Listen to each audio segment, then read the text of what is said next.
বরাকভ্যালির মধ্যে নম্বর ওয়ান খেলা হচ্ছে মাতৃভূমি কাপ এবং এই খেলার মধ্যে দর্শকরা আগের দিন এসে জায়গা বুক করে রাখেন। কেউ গাছের উপর, কেউ বিল্ডিংয়ের উপর এবং কেউ ছাদের উপর।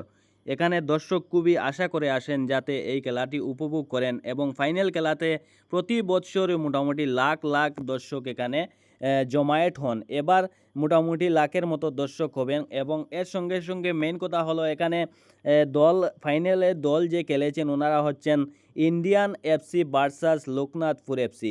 এখানে ইন্ডিয়ান এফসি হায়ার করে এনেছে মিজোরাম থেকে প্লেয়ার এবং লোকনাথপুর এফসি ন্যাশনাল লেভেলের কিছুজন প্লেয়ার এনেছেন। ওনারা খুব টপ লেভেলের, ন্যাশনাল লেভেলের, মানে আপনারা বুঝতে পারছেন। কিন্তু ওনারা মাঠে এসে খুব ভালোভাবে খেলতেও পারেননি। খেলার প্রথম যে হাফ টাইমের আগে মোটামুটি 10 থেকে 12 মিনিটের মধ্যে গোল হয়ে গেছে 3টে। তো এখানে যে প্লেয়াররা এসেছেন বাইরে থেকে, ন্যাশনাল লেভেলের যে প্লেয়াররা, ওনাদেরকে হারিয়েছেন যারা, ওনারা হচ্ছেন কেউ একজন অটো চালক, কেউ দিনমজুর। ওনারা কিন্তু প্রফেশনালি ফুটবলার না, কিন্তু বুঝতে পারে না এই খেলায় কী একটা জাদু হয়েছে। এত ভালো ভালো প্লেয়ারকে কিভাবে ওনারা হারিয়ে ফেললেন ইন্ডিয়ান এফসির প্লেয়াররা।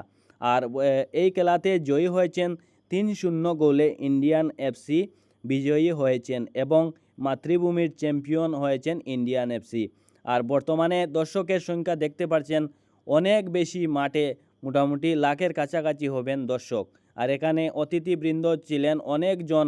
আমাদের দলাইয়ের এমএলএ নিহার রঞ্জন দাস ছিলেন, তৎসঙ্গে আরও আমাদের কাছাড় জেলার বিজেপি সভাপতি রূপম সাহা উপস্থিত ছিলেন। বন্ধুরা, সবথেকে মেইন কথা হলো আমার এই পেজের মধ্যে আপনারা সব সময় স্পোর্টস অ্যান্ড বিভিন্ন জায়গার ব্লগ অ্যান্ড এক্সপ্লোর ভিডিও আপনারা সব সময় দেখতে পারবেন, ভালো ভালো রিলস।